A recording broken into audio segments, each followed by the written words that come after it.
കൊണ്ട് മരിക്കുന്ന ആൾക്കാരുടെയാണ് അനുദിനം നമ്മുടെ രാജ്യത്തും നമ്മുടെ സംസ്ഥാനത്തും കൂടി വരികയാണ്. അതൊരു സംശയമൊന്നുമില്ല. സൈബർ അറ്റാക്കിംഗ് പലതരത്തിലാണ്. ഒന്നെങ്കിൽ കൂടുതലും സംഭവിക്കുന്നത് സോഷ്യൽ മീഡിയയിലുള്ള സൈബർ വേർഡ് ബുള്ളിങ്ങുകളാണ്. അതായത് വാക്കുകൾ കൊണ്ട് നമ്മൾ ഒരിക്കലും ചിന്തിക്കാത്ത തരത്തിൽ നമ്മളിട്ടൊരു പോസ്റ്റിനെയോ നമ്മളിട്ടൊരു വീഡിയോയോ അധിക്ഷേപിക്കുക. അത് കൂടുതലായിട്ട് അനുഭവിച്ചുകൊണ്ടിരിക്കുന്നത് ആങ്കേഴ്സ്, ആൽബത്തിന് അഭിനയിക്കുന്ന ആൾക്കാർ, ബിഗ് ബോസ് താരങ്ങൾ, ചില സിനിമാ നടിമാർ, നടന്മാർ, ഇവരൊക്കെയാണ് സൈബർ ബുള്ളിങ് കൂടുതലായിട്ട് അനുഭവിച്ചുകൊണ്ടിരിക്കുന്നു. പക്ഷെ ഇന്ന് നടന്ന ഒരു ദുരന്തമെന്ന് പറഞ്ഞാൽ ഒരു യുവാവ് ആത്മഹത്യ ചെയ്തു. അച്ഛനും അമ്മയ്ക്കും ഏക മകൻ. അതുകൂടാതെ നല്ല ജോലി ചെയ്യുന്നൊരു മനുഷ്യൻ, ചെറുപ്പക്കാരൻ.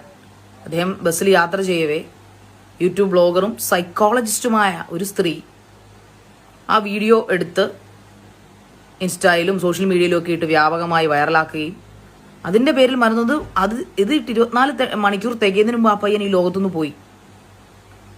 നഷ്ടം ആ വീട്ടുകാർക്കാണ്, അല്ലേ?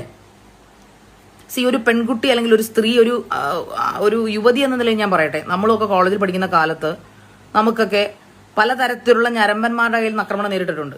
പക്ഷെ അപ്പോഴൊക്കെയും ഒരു സ്ത്രീയുടെ ദേഹത്ത് അനാവശ്യമായ തരത്തിൽ ഒരു പുരുഷൻ ടച്ച് ചെയ്താൽ നിങ്ങൾ ശ്രദ്ധിച്ച് കേൾക്കണം, ടച്ച് ചെയ്താൽ അവളുടെ മുഖത്തുണ്ടാവുന്ന ഭാവം പുഞ്ചിരിയല്ല. ഞാൻ പ്രതികരണശേഷിയുള്ള വ്യക്തിയാണ്, നന്നായിട്ട് പ്രതികരിക്കുന്ന ഒരാളാണ്. അങ്ങനെ എന്നിൽ പോലും ഇന്നും നമ്മൾ ഏതെങ്കിലും ഫംഗ്ഷൻ പോകുമ്പോൾ അറിയാതെ നമ്മുടെ സ്വകാര്യ ഭാഗങ്ങളിലോ അല്ലെങ്കിൽ നമുക്ക് സ്ത്രീകൾ ഏതെങ്കിലും ഒരു പുരുഷന്മാർ വന്ന് തട്ടിയാൽ നമ്മൾ ഞാൻ പെട്ടെന്ന് വല്ലാതാകും. ഞാനെന്നല്ല, ഒരുവിധം ബോധമുള്ള സ്വന്തം സത്വത്തെ സ്നേഹിക്കുന്ന ഏതൊരു സ്ത്രീയും പെട്ടെന്ന് വല്ലാതായി. അത് റിപ്പീറ്റ് ചെയ്യപ്പെടുമ്പോൾ പ്രതികരണശേഷിയുള്ളവർ പ്രതികരിക്കും. പക്ഷെ ഇവിടെ എന്ന് പറഞ്ഞു കഴിഞ്ഞാൽ ഈ വ്യക്തി, അതായത് ഈ വീഡിയോ പോസ്റ്റ് ചെയ്ത മഹിളാരത്നം, അവള് പ്രതികരണശേഷി ഉള്ളവളാണ്. അവളുടെ വീഡിയോ ഫോളോ ചെയ്യുന്നവർക്കറിയാം. അത്രയും. പിന്നെ ഈ പറയപ്പെടുന്ന ഒരു പാർട്ടിയുടെ കഴിഞ്ഞ ഇലക്ഷനിൽ നിന്നൊരു വ്യക്തി, അപ്പൊ എന്തായാലും നന്നായിട്ട് പ്രസംഗിക്കാനും വാക്ചാതുര്യമുള്ള വ്യക്തിയാണ്. സ്വാഭാവികമായിട്ടും അങ്ങനെ ടച്ച് ഉണ്ടാകുമ്പോൾ, അങ്ങനെ തട്ട് ചെയ്ത് സ്വാഭാവികമായിട്ടും മനുഷ്യ അല്ലെങ്കിൽ മിസ്റ്റർ നിങ്ങൾ എന്താണ് ഈ കാണിക്കുന്നതെന്ന് ചോദിക്കാനുള്ള ഒരു വകഭേദവും ധൈര്യം അവർക്കുണ്ട്.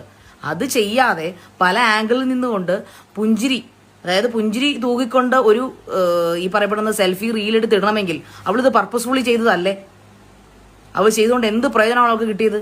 ആ പയ്യൻ ആത്മഹത്യ ചെയ്തു, അല്ലേ? സത്യം പറഞ്ഞാൽ നിന്റെയൊക്കെ മനസ്ഥിതി എന്താണെന്ന് മനസ്സിലാവുന്നില്ല. ഞാൻ ഇനി വീഡിയോ ഇട്ടത് എനിക്ക് റീച്ച് ഉണ്ടാവാനല്ല. എനിക്ക് റീച്ച് വളരെ കുറവുള്ളൊരു ബിഗ് ബോസ് അല്ലെങ്കിൽ ഒരു വ്ളോഗറാണ് ഞാൻ. എനിക്ക് എൻ്റെ അഭിപ്രായങ്ങളാണ് ഞാനൊരു ചാനൽ ഇടുന്നത്. സത്യം പറഞ്ഞാൽ ഇതെനിക്കൊന്ന് ഇതിനു മുമ്പും പ്രശ്നങ്ങളുണ്ടെങ്കിൽ പ്രതികരിക്കാതെയാണ്. പക്ഷെ ഇത് പ്രതികരിക്കണമെന്ന് എനിക്ക് തോന്നി.